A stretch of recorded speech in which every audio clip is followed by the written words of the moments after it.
it too, just for the hell of it, just because we can always go back and look. Okay, Exactly. so now in theory, if I put up, I got to drag Chrome. Let me go back to camera 2. No, that's camera 1. Camera 1. Okay, and so no one can see you yet. I want to see if we're actually live. Okay. Yeah, my phone just told me we're live. Okay, so we are. Now I'm back on camera 2, and there's a little delay, obviously, right? So, okay, so I'm live, and I don't know who's watching, and it really doesn't matter yet. Nobody's here, so that's good. The one time I don't want anyone to come online, this would be the time. But if anyone shows up, that would be awesome. So now we're going to go to camera. We're going to go to camera 5, and camera 5 should be you and me together. I don't know, Johnny, if you have a Google up on your window or on the thing. Can you see the YouTube?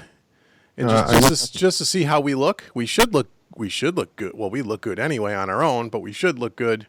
Oh, exactly. We should look good. Let me just see. Yeah, we're side by side right here. I could see it now. This will be a lot easier when I get a bigger screen, which is coming tomorrow. We have 0 people watching. All right, good. No one's watching. Nobody's watching, Johnny. Nobody cares. That's good. So yes, I don't know if you can see it. I can see. There's some people coming in, and I can see the little bit of the background now that's kind of bleeding through because the cropping wasn't quite right. Again, because I'm doing it on the other screen, but it is working. So we have a couple people here. We have Kevin here. Kevin, how are you doing? You said we're clipping. Okay, we'll turn it down. All right. Okay. That's what he's saying. How's that, Kevin? Let me know if we're still clipping, because on the Wirecast, output meters, it wasn't clipping, not even close, which is, again, kind of weird. Alexandra, how are you? Kevin, how you doing? We're just doing a quick test. We have 5 people here, Johnny. So Johnny Lipsham and myself, you should all see him as well. Yeah, he's on the screen there. We have been trying to, for the last couple of live streams, try to integrate Skype into the Wirecast. And if anyone saw, or into our live stream, and if anyone saw the live stream last Saturday, you'll know that we had a little hiccup and we couldn't get Johnny on. So since that time, you said we're still a little bit clipping. Okay, that's okay. I'll turn it down. Let me see. How's that? Let me know if it's clipping much better. Kevin doing much better. Okay, let me know how the audio is. Again, we're still playing around, but we figured out since that live stream why we were having a problem getting Skype on the live stream. And it really just has to do with the fact that the software that I'm using, which happens to be Wirecast, and there's some hardware stuff there. So Johnny Geib and Johnny Lipsham and myself put our 3 heads together, which equals 1 brain, and 1.5 maybe, and we figured out what we were doing wrong and what we needed to do, and we kind of reconfigured everything, and now we're just doing a test. There's 10 people here, Johnny. We're doing a test. It's better now. Now you're a little low in level. Boy, you guys are picky. You're too high. You're too low. You're this. You're that. Okay, let me just. It says we're still clipping. So it says we're. Let me know if we're still clipping now. I can always turn down our volumes individually a little here on the StudioLive. So nope, you're okay now. Okay, cool. Okay, that's good. So we've reconfigured things, and now Johnny Lipsham is here with us on Skype, and we're on YouTube, and we'll see how long this lasts. And we just wanted to jump on and test this, and we didn't think many people would show up, but there are 11 people watching. So that's pretty cool, right? We've only been online 3 minutes and 28 seconds, and we have 11 people here. Sounds great now. Okay, good. Excellent. Thank you. So, so the next time we do a live stream, we're actually going to be able to get, we'll see. 29 days from now, will this work again? I don't know, but we're getting better and closer to making all this thing work. So what we'll probably do next live stream, Johnny, is we'll pull up a studio. I'm actually going to pull up a Studio One session now because it'd be interesting to hear if we all can hear the audio. Would that be cool with everybody in the chat if I pull up Studio One and just hit play? I would, yeah. Can you hear that keyboard that Johnny just played? That'd be interesting to know. See, the thing is, Johnny, I have Google up on my iPad. I got you in front of me, and I can't see what's going on Wirecast because I don't have enough screen real estate. So if I had when I have the bigger screen, I could put multiple windows up, and then I could see what's going on. That's my challenge. Okay, so we're gonna. Yes, you can hear the keys good. Okay, they heard the keys, so that's coming through wire. It's coming through. So let me. What I'm gonna do right this second now is I'm going to. I think if I've set up the StudioLive 32 right, I should be able to play back a Studio One session, and you guys should hear it. Now the challenge will be, unless I switch cameras, which if I bring up the Studio One, it's going to cover Johnny. It's going to cover us on Skype. So if I go to camera 3, let me see if I can do that. Well, there's a delay on. There's going to be a delay over YouTube. Let me see if I pull up Wirecast here. I want to just get to the screenshot with the. Okay, so that's camera 3, and if I were to, oh, okay, that'll work.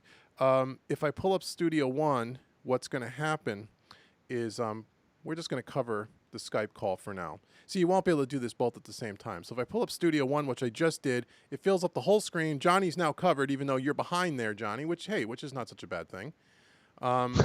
Let's see in a second what goes on. Okay, Studio One just popped up on YouTube, and I'm down in the picture-in-picture. Yep. And if okay, cool. So let me let me lower the vocal here because I don't want to get into any copyright problems here. So I'm going to get rid of the vocal. But let me just play back something quickly, and let me just see if we can set the levels here on the StudioLive 32 to see what happens. Okay, and everyone out there in TV land, there's 12 of us. I would recommend, if you can, just turn down your volume just a little bit in case this, I don't want to blast anybody's eardrums. I don't think we're going to have that problem, but I just want to be sure. Oh. Okay? All right, here we go. Let me play this back. It's kind of an acoustic guitar vocal thing. There'll be some drums coming in a second. And just let me know if you can hear Studio One in my voice.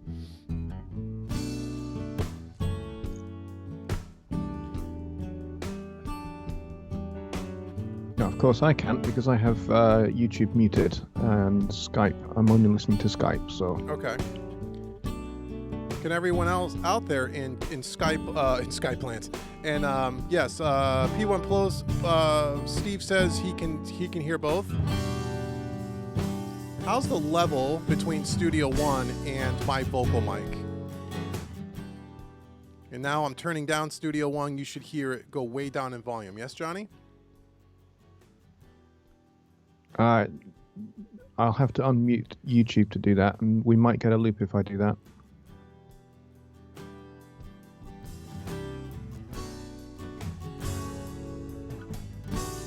Both is working according to Alexander. Bobby Harris says they're hearing it just fine. Okay, you guys are cool. Thanks, man. We got 13 people, Johnny, hanging out with us. Awesome. Now, how does it now? What I also learned, we'll just mute this for a second. Okay, I could do this right from the StudioLive, just as cool. So what I also learned was that because Wirecast broadcasts in mono, you guys really don't hear the panning features out there in TV land. And the way to do this so it doesn't sound phasey or anything is over, if you guys can see over, oh, you can't see because my picture-in-picture's in the way. Let me get to a different, let me see if I can get to the other camera here. This is going to be nice when I have multiple screens. Let me get to just the screenshot, which should be camera 2. Right, okay. So now in a second you'll see just Studio One. You won't see me at all. Okay. So one thing that we learned was because because Wirecast doesn't broadcast in stereo, it only broadcasts in mono. You have to, in Studio One, on the main outs over here on the far right hand side, I don't know if everybody can see that over by the main outs, you have to you got to fold everything to mono. And then therefore, by doing that, you will you'll eliminate any kind of weird issues. You still won't hear panning left right. I know it's kind of a drag, but that's just the nature of streaming live. Mm-hmm. So let me just unmute it.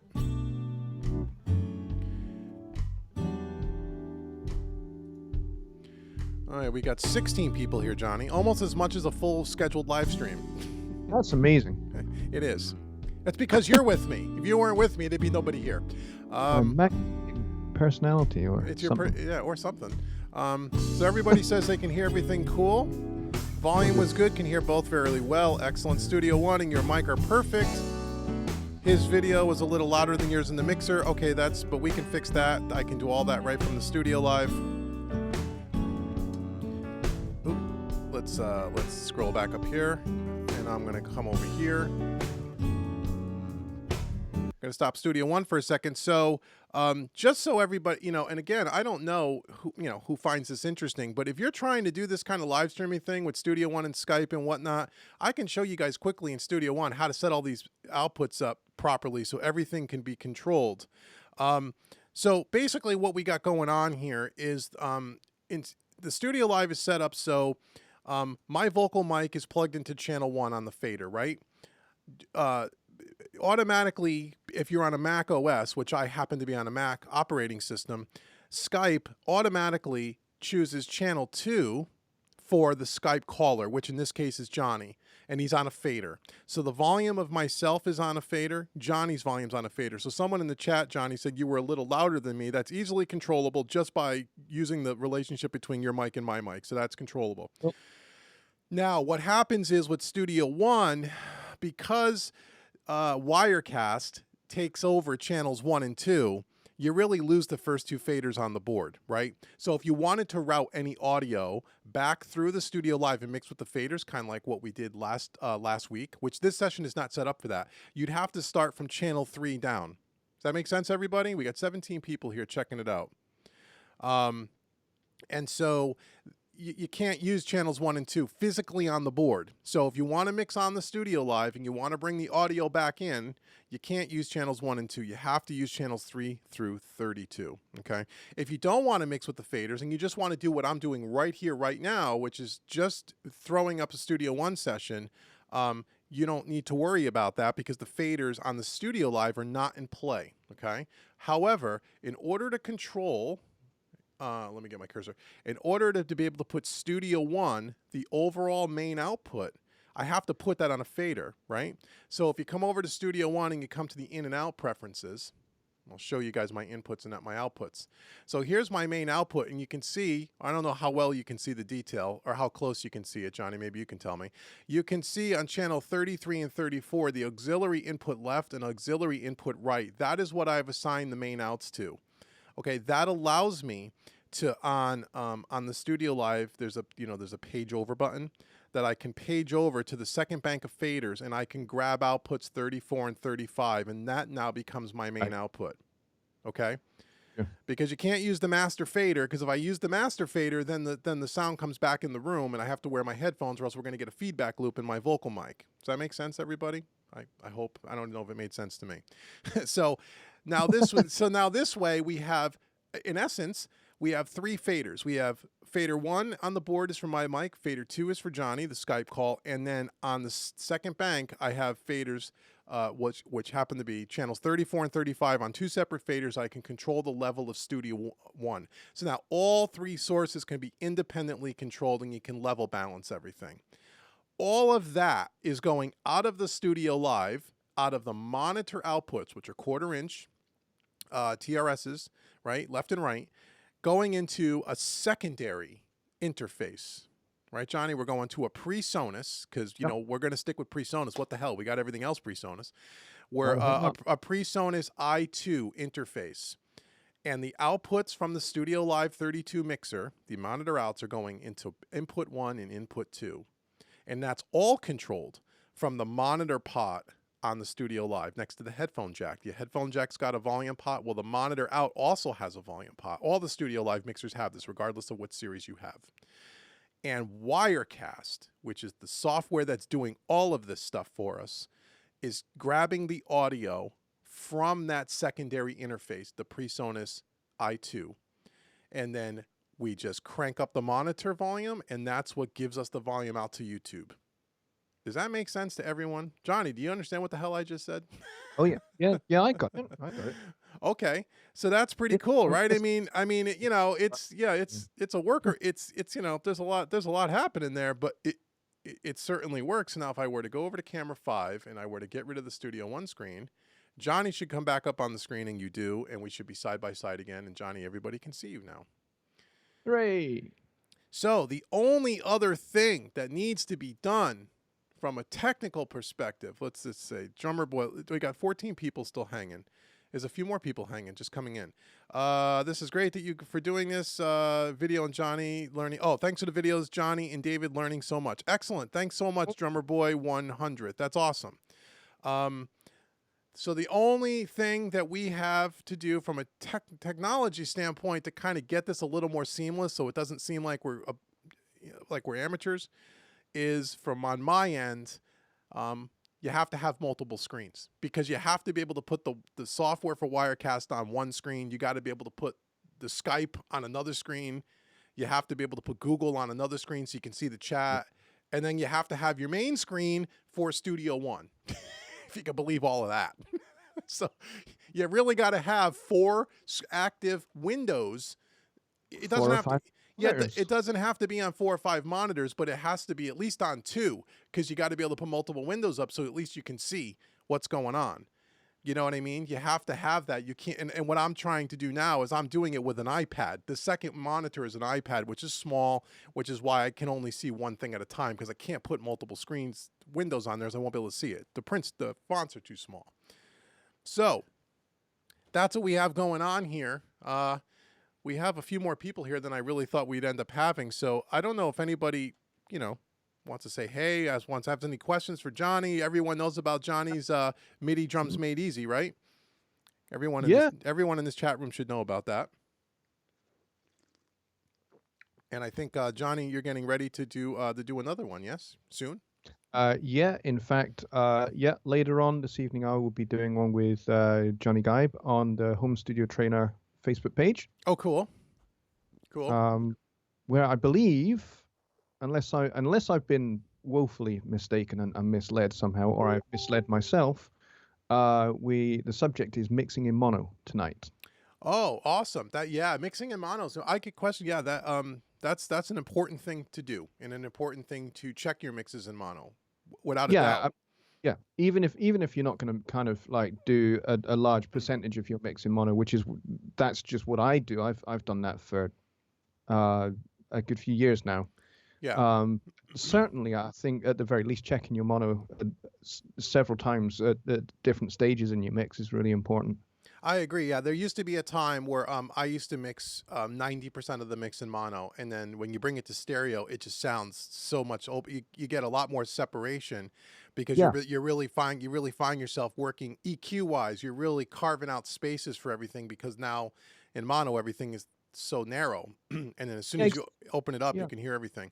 But I'll tell you, it's one of the things that most people, when you first, if you're mixing stereo this whole time and you try to go to mono, it's frustrating, right? Because you don't like what you hear 9 out of 10 times, and it's hard to discipline yourself to stay in mono and make it so you like what you hear. Exactly. Yeah. I mean, it sharpens up your EQing skills, and it's great for your ears as well. It's great for your listening skills, having your ears tuned in to what frequencies are fighting, what frequencies are bothering you. Yeah. Especially if you've got things like 2 acoustic guitars, right? And it might well be separate performances of the same kind of chord changes, the same voicings, the same pattern, strumming pattern. Essentially, it might even be the same guitar. So you're going to have like a lot of the same frequencies doubled up. Yeah, that's true.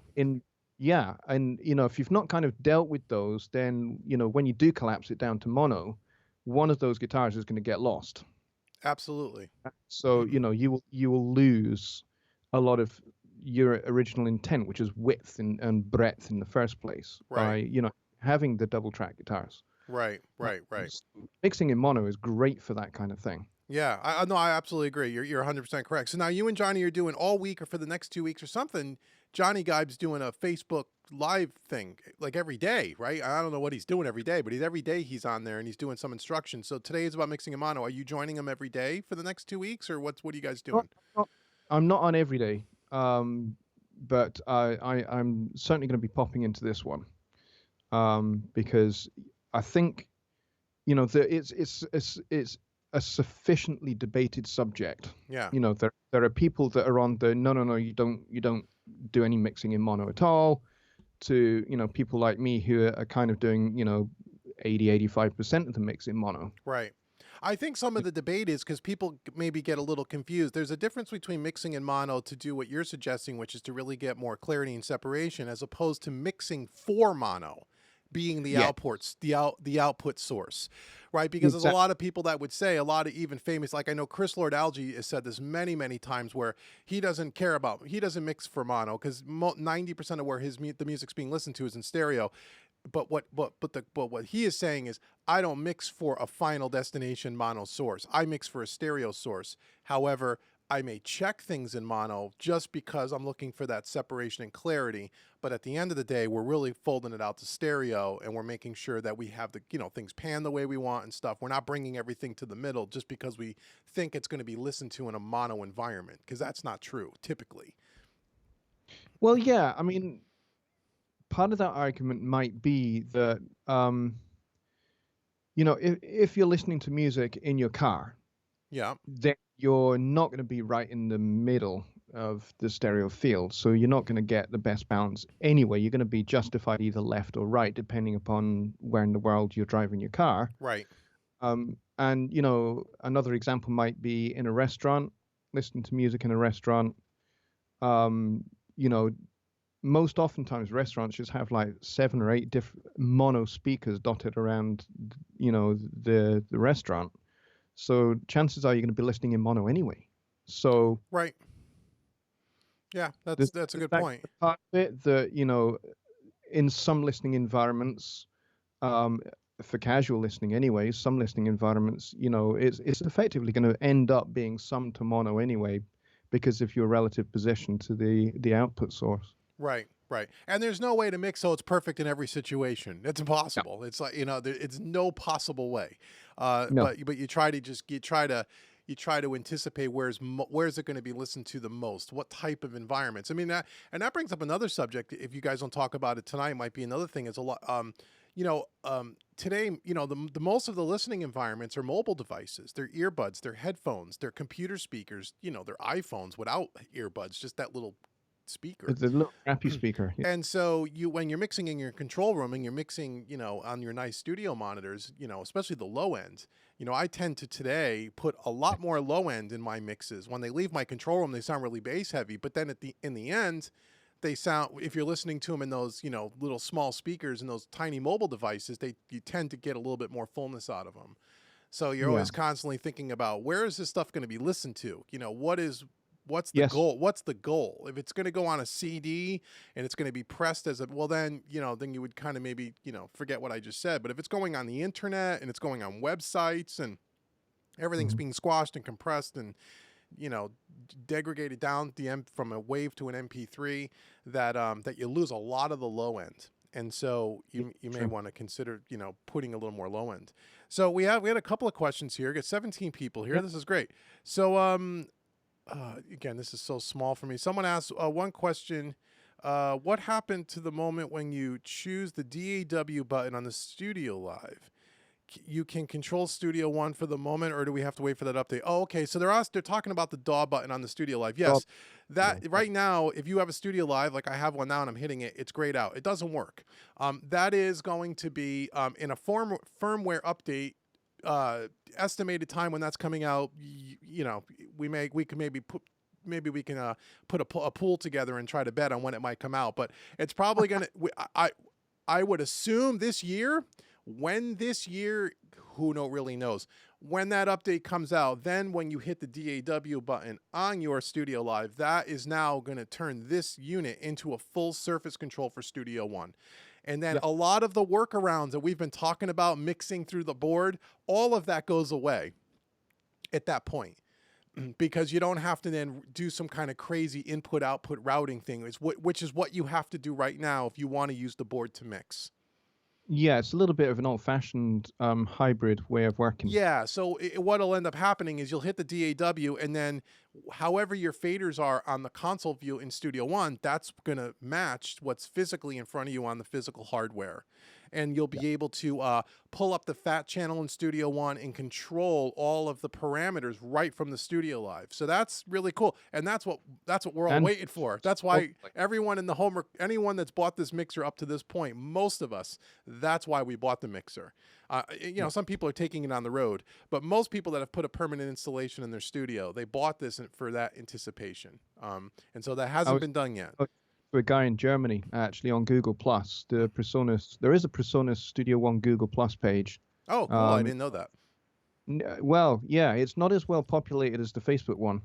But I was chatting to a guy there who was basically saying, I bought this StudioLive Series 3. When's it going to be? Did they make a big mistake by getting the unit out early, and all of that? And I said, well, you know what? I would rather they got things like the DAW integration right, Agreed. rather than Agreed. the whole thing, and then having to do invest a lot of time in alpha and beta testing and doing a whole bunch of firmware updates, which is just is kind of costly for them, and it's costly for everybody else in terms of time and having to reconfigure everything all the time. So Yeah, I would agree. I would agree. It's a little, yeah, at times it could be a little, you have this big board and you're using about 1/5 of what it's going to be able to really do in the Studio One environment. It's a little, yeah, you want it, but you're right. I would rather see them get it right than have it come out and have all kinds of problems with it. And so it's probably better that it's it's held up a little. And when it comes out, it'll be right, and it'll be it'll be the way it's supposed to be. And so that's that. Let's see what else we have here. A couple more questions. We have 21 people. Really cool. Is there, when you mix in mono and you do the stereo, are there any holes in the audio EQ? I'm not sure if that, it says it's a question, but I'm not sure I understand. Yeah, I suspect. Oh, I see. When you do the mix in mono and then you bring it to stereo at the end, are there any holes in the EQ? Well, I suppose there could be. I mean, that's why. I mean, that's why if you're that's why I wouldn't spend my entire mix in mono. I would probably be just constantly flipping back and forth, and maybe I'm staying in mono, but then I'm making some EQ moves, and I'll just go to stereo quick. Okay, everything sounds kind of right. Let's go back to mono. I guess the answer is depending on the tracks, the instrumentation, the way it was recorded. I mean, yeah, I suppose there could be, and this is just a way to kind of firm it up that they both sound the way you want. They're not going to be exact, and there's going to be some give and take, and there's going to be some sacrifice. There just is, and so. But you got to go into, it's just another way to, it's kind of like using reference tracks the way, I think of mono like using reference tracks. We're not trying to copy it. It's not going to be exactly the same. We're trying to get it in the ballpark so it sounds reasonably good in mono, Yeah, I mean, when I'm mixing in mono, my methodology, my approach is to be working on EQ and compression and working so much that I actually, it's sounding so good that I'm actually forgetting that I'm in mono. If I get to that point, then you got a good mix. Then I know I got a good mix, and it's time to hit the stereo button and start having fun with ambient effects and panning, right, and making sure everything is panned how I intended it to. Because I do kind of like a static mix with the faders and the pan sliders at the start, and then I go to mono. Right, gotcha. Okay, yeah. I would agree. If when I used to mix in mono, it was the same thing. Yeah, as soon as I went to stereo, it sounded fantastic. It was like, so I think the mono, especially if you're kind of in that beginner intermediate stages with compression and EQ, I think mono is a great learning testing ground for you. It really helps sharpen your ear a lot. I think anyway. Yeah. And then once you kind of learn some of those things, then you just instinctively know, even when you're in stereo, I know a bass guitar, there's certain frequencies I got to massage here because I know when we go to mono, it's going to be cloudy or muddy or whatever the case might be. Yeah. A couple of people, Tim says he's waiting for his fader port 8. Yep, that's cool. Awesome. Expected to work. Oh, the StudioLive expected to work exactly like the fader port 8. Yeah, with just more faders. Yeah, I guess it's a big fader port 8 with some other bells and whistles, right? I mean, it's same concept. Yes, it should work like the fader port 8 on steroids. Yeah, fader port on steroids, big time. But yeah. Any other questions? We're not going to stay in here too long because I have other things I need to do. We've been on here half an hour. Wow. And we got 21 people. It's really great. You're welcome. No problem. Thanks for answering the questions. So that's cool. So you're going to be on there with Jonny, and you guys are going to be doing your thing. And then we're going to try soon, and we will probably it'll probably be a surprise like this. I would love to see, could we get all three of us get on this live? Can we all be positioned on the screen at the same time? That would be crazy. That would be. I think that's a Jonny Gibe's going to have to set that up because he's going to have to make that happen. I'm lucky we got to this point. So, Timmy says, great advice, Dave, regarding the mono monitoring. Oh yeah, Tim, no problem. That's great. Try it out, like Johnny said, try it out and see how mixing in mono works for you. I think it's a good way to train your ear. It's a great way to train your ear. And yeah, so we'll get on here with Johnny Geib and we'll do like a 3-way kind of a question and answer. And I would love to do, now that we know we can do Studio One, maybe the next time around too, doing some interactive mixing where we'll let the, we'll throw up the session and we'll, ask the people out in the chat, okay, we're gonna let's what kind of EQs you want to use, what kind of compressors you want to use, what are you guys hearing, what do you want to do, and kind of direct us to mix the song. They can mix it and we'll just turn the dials. That might be kind of fun. Together very literally. Yeah. That could be really cool. That could be cool, or it could be a mess. I don't know, but it would be fun to try. We might have 27 opinions on which EQ we should use. Yeah, right. Out of your collection. Right. We have 400 EQs. Which one do you want to use? So we'll spend 2 hours deciding what EQ we're going to use, right? Kick drum. No, we'll have to put some limitations there, right? Someone's asking here, when editing with lots of edits, how do you keep the track together when I move the track? So Norman, hi Norman, how are you? So they're asking, I think he's asking if you have, Norman, if I'm wrong, correct me. You have an audio event and let's say you do a lot of edits, a lot of chops, and now you got a bunch of little sections.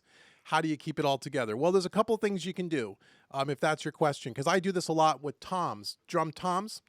Normally on an acoustic drum kit, I will cut all the stuff out where the tom wasn't played. Now, some guys do that, some guys don't, and but I do. I do. And then what you do is now you have a bunch of little sections of that tom hit. So there's a couple of things you can do.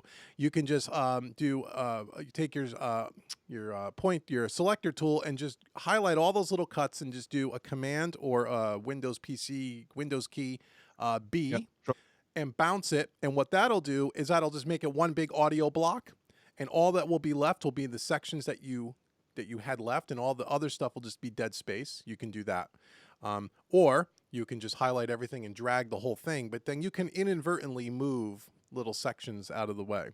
So Norman, does that answer your question? If that does, oh, he says yes. Okay, cool. Great. That's how you do it. That's how you do it. At least that's how I do it. Let's see. Any other questions out there? Any questions for Johnny? Yeah, anyone got any questions on the MIDI drums made easy? What was the question? MIDI drums made easy. Yeah, is there any questions on that? We've gotten a couple of really good reviews over the last few days about that as well. Some people wrote in a few emails to me and said how much they really liked it and it helped them and it was just what they were looking for. So you must have been reading their mind because you put out a product that they really wanted. Well, that's cool. Oh, another question about how does, and I guess he means the StudioLive, how does the StudioLive handle inserting external compressors, external hardware? Is that the question?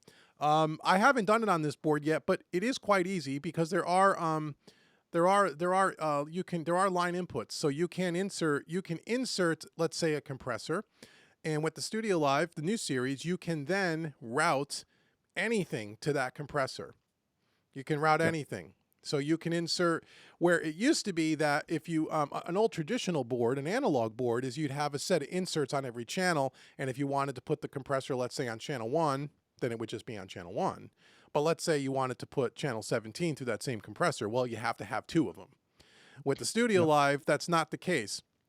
You can route multiple channels to that insert point. Now, in a compressor, that might not make a lot of sense because every track's gonna be compressed. But think of it maybe as a bus, or on your master out, if you wanted to put a hardware compressor or EQ and you wanted to route certain things there, that might be kind of cool. But I haven't done it physically myself yet, but we'll do it.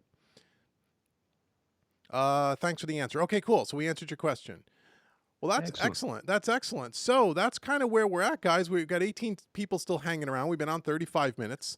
I guess we answered some questions, so I guess I'll let this go up on YouTube, right? I mean, it wasn't terrible, was it, guys? Everything sounded okay? Yeah, I'll let it go up on YouTube so I can hear the Studio One audio back. I'd like to hear that for myself.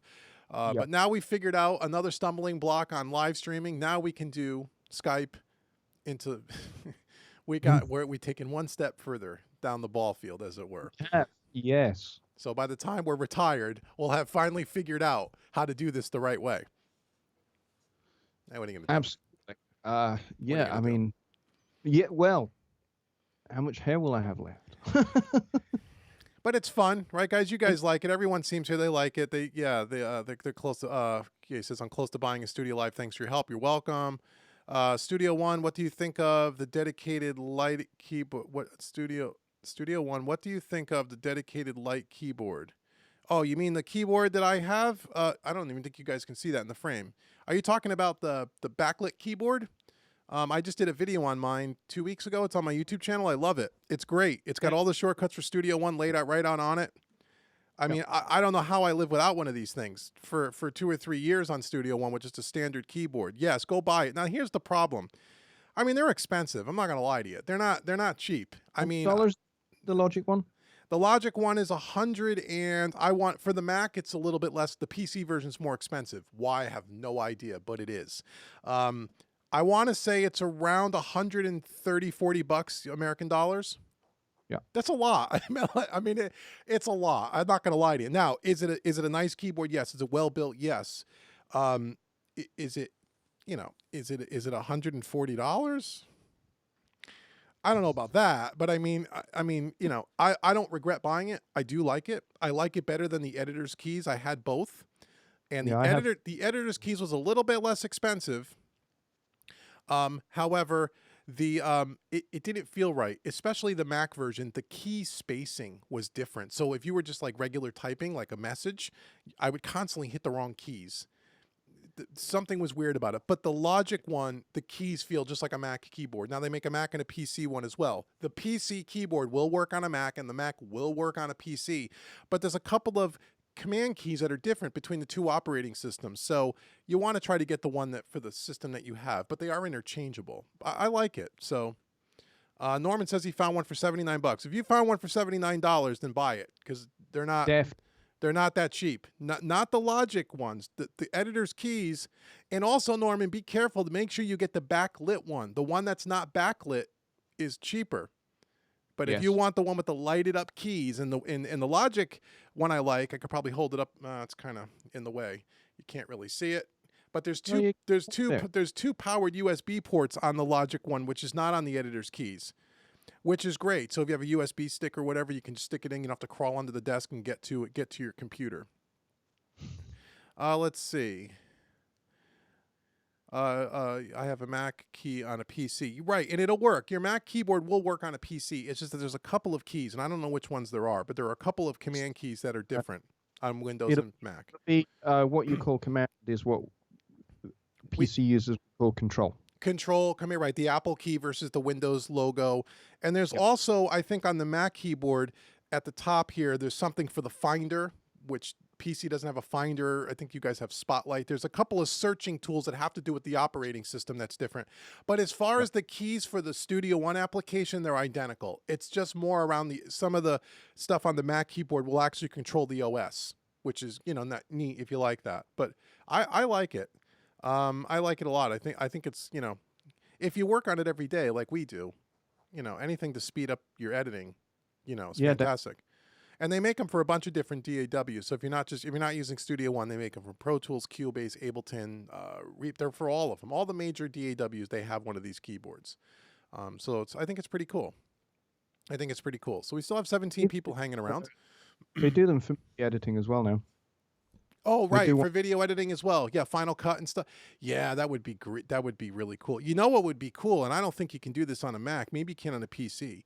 Can you have two keyboards plugged into a PC at the same time and just choose which one you want to use? No. You have to, you can't on a Mac either. No, you can't daisy chain. So it's kind of I guess it's a little of an inconvenience because I'm thinking about getting one for Final Cut Pro for my video editing software. All right. Because a lot of times I forget the shortcuts, and it'd be nice to have that on a keyboard and just unplug one and plug the other one in when you're. You might be able to, if you've got like a powered hub or something. I don't think the Logic keyboard doesn't work on a powered hub. I had to plug it directly into the computer. Ah, okay. I think that has to do with the powered USB ports, maybe. Possibly. That might be why. But I'm not sure. Let's see, saying print screen is missing on the Mac keyboard. Oh, okay. Yeah, again, there's a couple of OS keys that just might be a little different. But yeah, I think it's a great keyboard. Any other questions before Jonny and I head off into the sunset? Because I know I have to head off into the sunset and get some other work done. This was fun, though. I'm glad that we did this, Jonny, and I'm glad that everybody kind of stuck around. We have 17 people hanging out, which is pretty cool. Yeah. And we don't have anything special for you guys to see, except we did a test, and I appreciate you guys listening to the test. And there'll be another live stream on May. It's on my website. May, I think it's the third Saturday of May. I forget the date. Will be the next live stream for me, and we'll do. We're gonna continue to mix the song we started last time. I just saved it, and then I think we're gonna do, like I said, a little bit of Q&A as far as what we want people, what kind of compressors and EQs, and kind of get people involved to help us mix it. What date is it? May 20th. May 20th. That sounds right. So yeah, so that's cool. Yeah. So that's it, guys. Again, thanks so much for hanging out with us and for staying for our test. And you guys ought to go check. When is your Facebook thing with Jonny Gibe? Is it soon? Like it is. It's between 5 and 6 Central Time, I believe. Between 5 and 6 Central Time, which I believe is 6 and 7 Eastern Time. I think Central's an hour behind me. Go over the Facebook over to Jonny Gibe and go watch Jonny and Jonny go talk about mixing in mono and a bunch of other fun things. I'm sure when I get back from my errands, I will jump on and I will probably participate and listen and learn something as well. And that'll be that, man. Yeah, man. All right, man. Well, thanks so much, guys, once again, and we will talk to you guys all soon. Thanks for joining. Thanks for stopping by. Cheers, folks.